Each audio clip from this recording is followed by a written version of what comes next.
Hello everyone, thank you for joining me on this month's video. I will be doing the very first book review on my channel, and as it would have it, I'm actually going to be reviewing two different books, so that should be exciting. The first is J.K. Rowling's The Ickabog, and then Tom Felton's Beyond the Wand. So we'll get into those just a moment. I first read The Ickabog shortly after it came out in December of 2020. That's when it came out. I read it a few months later in 2021 and just reread it for a second time recently, and then I read Beyond the Wand most recently. So both very great reads. Just to say that off the bat, but getting into more detail, I will be starting with The Ickabog, and this is a really fantastic fairy tale-esque story. It reminds me a lot of, well, lack of a better word, fantasy stories, and just like how I think the Tales of Beedle the Bard are J.K. Rowling's Wizarding World versions of the Grimm fairy tales and different princess and fairy tale stories like that all have a meaning and a message behind the dark and fantastic magical elements of the story. I really feel like if she took one of those Beedle the Bard tales into a full-blown book, it would be something like this. It really has that feel of magic and just wonder of... Okay, wonder is not the right word, but you really get the sense that it's relatable all across races, ethnicities. All people can relate to the messages in this book. Before I get into any more gibberish jargon, let me read a little bit of what it's about from the inside flap. Once upon a time, there was a tiny kingdom called Cornucopia, as rich in happiness as it was in gold, and famous for its food. From the delicate cream cheeses of Kurdsburg to the hopes of heaven pastries of Shoeville, each was so delicious that people wept with joy as they ate them. But even in this happy kingdom, a monster lurks. Legend tells of a fearsome creature living far to the north in the marshlands, the Ickabog. Some say it breathes fire, spits poison, and roars through the mist as it carries off wayward sheep and children alike. Some say it's just a myth. And when that myth takes on a life of its own, casting a shadow over the kingdom, two children, best friends Bert and Daisy, embark on a great adventure to untangle the truth and find out where the real monster lies, bringing hope and happiness to Cornucopia once more. So the kingdom of Cornucopia is ruled by King Fred the Fearless. Now he's kind of a buffoon of sorts. He doesn't really have the greatest grasp on what's going on. He's not a very hands-on leader, if you will. He's got two faithful lords, Lord Spittleworth and Lord Lapoon, and I think they're great characters just from a reader standpoint. They're very funny. It's so refreshing, and I'm so pleased with the humor that's throughout this book, not just from those two characters, but especially from their interactions and how they deceive King Fred with making him do what they want to do and do things in their best interest. But a lot of the lessons are about good and evil, right and wrong, and the consequences of if you tell a lie, what that can become and turn into. Now, if you lie, then to keep up that lie, you're going to have to tell another lie, back it up, and really invest a lot to keep that lie a reality for other people. So lying and deceit has dire consequences, and as a result of the lie, the big lie in the book, people die, and really changes the layout and atmosphere of morale and just basic quality of living in the kingdom of Cornucopia. And there are different regions: the city within a city walls, the town nearest the castle where the king lives, and then further on, furthest up north, the marshlands where the quote-unquote Ickabog creature lives. And basically, giving a little detail to the lie, someone gets killed, it gets blamed on the myth of the Ickabog, that creature killed that person, and now Lord Spittleworth and Flapoon gotta cover up that lie by convincing the king to do all these ridiculous decrees and taxes, and basically scaring the entire kingdom that this creature is real, and maintaining that lie, which just devastates the kingdom as a whole. They're very prosperous at the beginning, and soon that quickly changes based on that one lie and refusing to basically tell the truth and have any integrity. Now, the two main children in the book, Bert and Daisy, they're very lovely children. I really enjoyed following their storylines. They're good friends, and they both lose their parents. In a sense, they have that in common. That happens to them in the book. One of their fathers dies, the other one gets imprisoned to help the lords, Spittleworth and Flapoon, basically pass over this lie that the monster is real. He helps them in that conspiracy against his will, because they basically imprison him and say, oh, you got to help us or you'll never see your daughter again, kind of thing. So that happens, and basically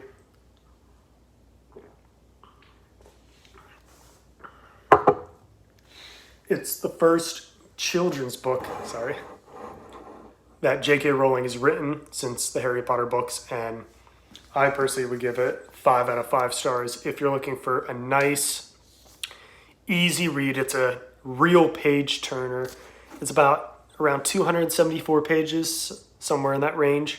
Not going to take a long time like the Order of the Phoenix might, but if you're looking for a real quality fantasy story that entertains all ages and has great messages and humor and magical myths and just kings and deceit and interesting characters that you get really invested in. And there's one scene I gotta give credit to. It's when Daisy, the main girl, gets kidnapped and taken to this orphanage, and basically the lady there gets paid to house the children. The more children she has, the more gold she gets, basically, and the conditions are terrible. They get cabbage soup and just very, very poor conditions, and she's stripped of her identity. She's asked, what's her name? She says, my name is Daisy. And she's like, no, your name is Jane. And she really fights that. It's so great how she stands for what is true and what she knows is the truth. And that's pretty cool, that's demonstrated in this book with the more recent controversy with the J.K. Rowling and the over the tweets about trans women and all that, because it's really J.K. Rowling standing tough on truth and what she knows is real, despite what others might say or try and make her submit to their false point of view. I thought that was pretty cool. And yeah, I think it's Ma Grunther is the name of the lady at the orphanage. Let me double check. I want to make sure I get this right. It is Ma Grunter. Okay, Ma Grunter is the lady that runs the orphanage. But when you're reading about that place, it is so easy to imagine what it looks like, what the kids look like with their rags and just very pale and gaunt, and the graveyard out back where some of them die of starvation and just from the cold, and Daisy being up in the attic. And it's all so vivid when you read it. And that's just a testament of how great the writing is from J.K. Rowling. And like I said, there's not a bad thing that I could say about this book, except that I wish it was a little longer. I wouldn't mind that, but it really is a complete story where the characters are great, whether they're good or evil, malicious or just, and you got to read the book to find out if the Ickabog is real or not. So I'll leave that at that. And then we'll move on to Beyond the Wand next.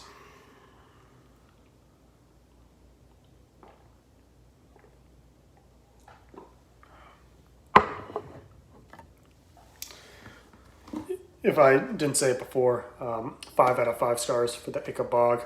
Can't say enough good things about it. And I didn't even know this existed until I walked into my local Barnes & Noble store. I hadn't heard anything about this book. So if you're just finding out about it for the first time, it's well worth looking into. And I really think you would enjoy this book. Now, most recently I read Tom Felton's book, Beyond the Wand. Now, I came across this when I was doing some shopping at my local Walmart. They have the book section there. And I was like, oh, Tom Felton. My favorite Slytherin, I gotta get this book. So it's a real interesting insight to his life before filming the Potter films, his time during filming and acting in Harry Potter, and then his life after Harry Potter to the present day when he wrote this. So it was interesting hearing about how him, as just normal child, youngest of 4 brothers, he had 3 older brothers, grew up and lived in Europe, England. I live in America, so just reading about different things that he was into, different pop culture exposure that he experienced when he came over to America for the first couple times for different acting gigs. That was pretty cool. And just how much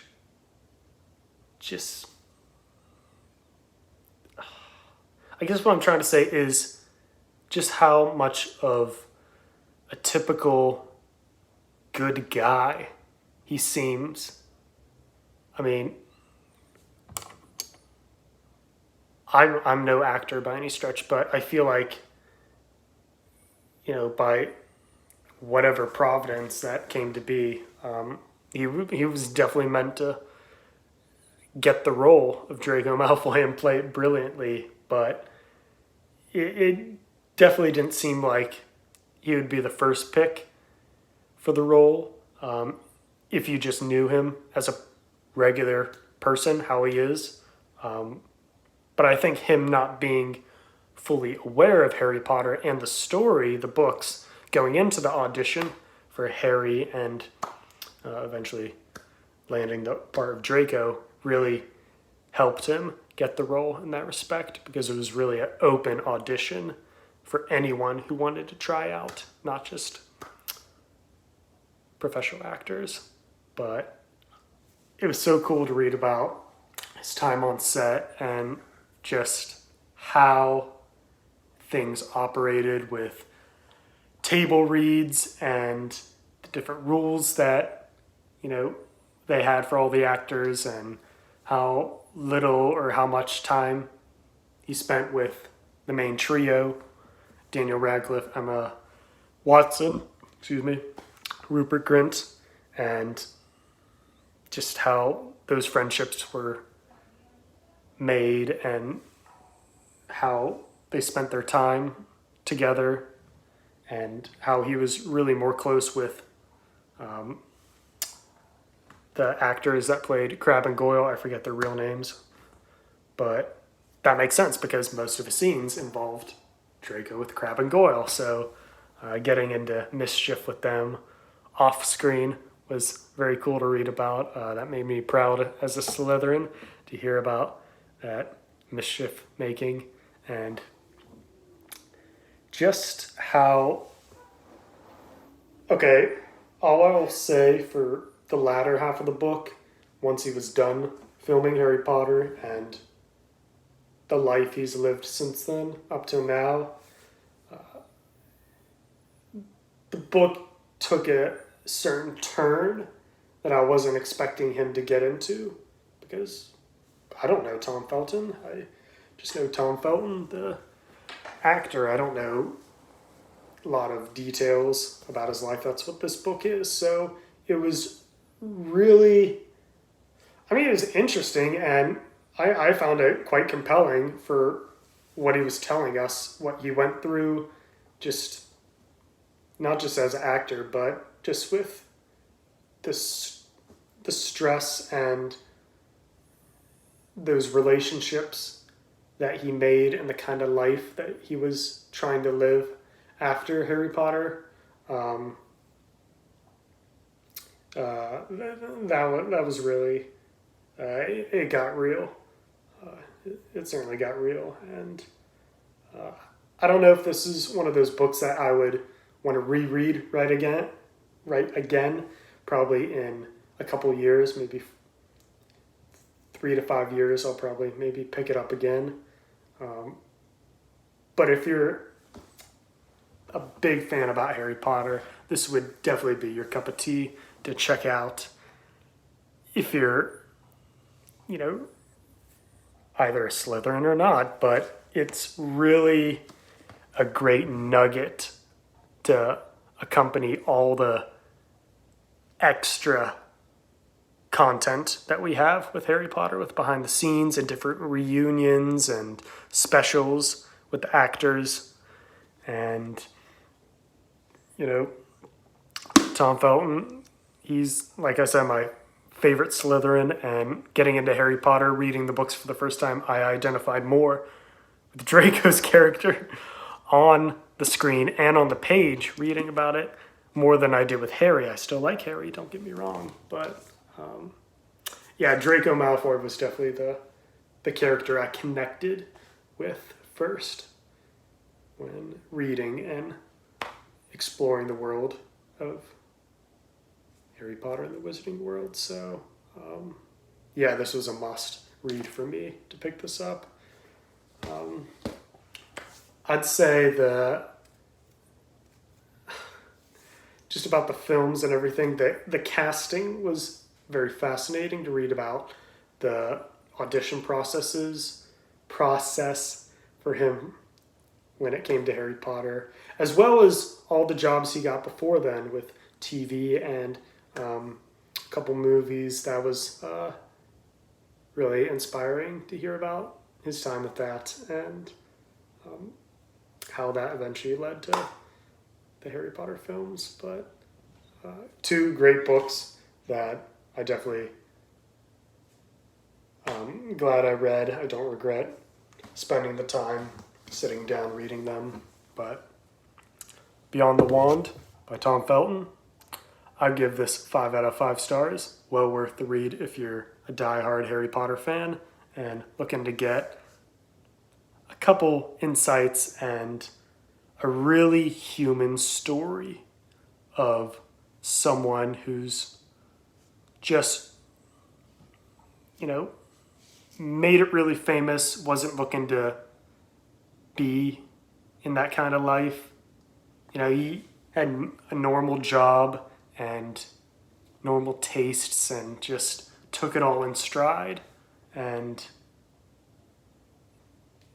yeah, I really enjoyed this book a lot. It was very, what's the word I'm trying to say? Forget it. There are plenty of words in the book that are worth mentioning that reading it would do more justice than me trying to explain any more of it. But Ickabog, 5 out of 5 stars again. I expect I'll be rereading this in the next year or so. And coming back to it a second time, it really was like I was visiting old friends, like I do with the Harry Potter books. It was like, oh yeah, Daisy and Bert. Even there was a character called Basher John that collects children to bring to Ma Grunter's place for the orphanage, and just remembering little tidbits and not remembering certain things. I'm like, oh, I can't wait till I get to this part so I can re-experience that part. 'Cause I remember so good the first time, and it really is a story that you can get invested in and come back to time and time again. So I really like that about it. So that is my double book review for the month of November. Hope to see you next month. Cheers.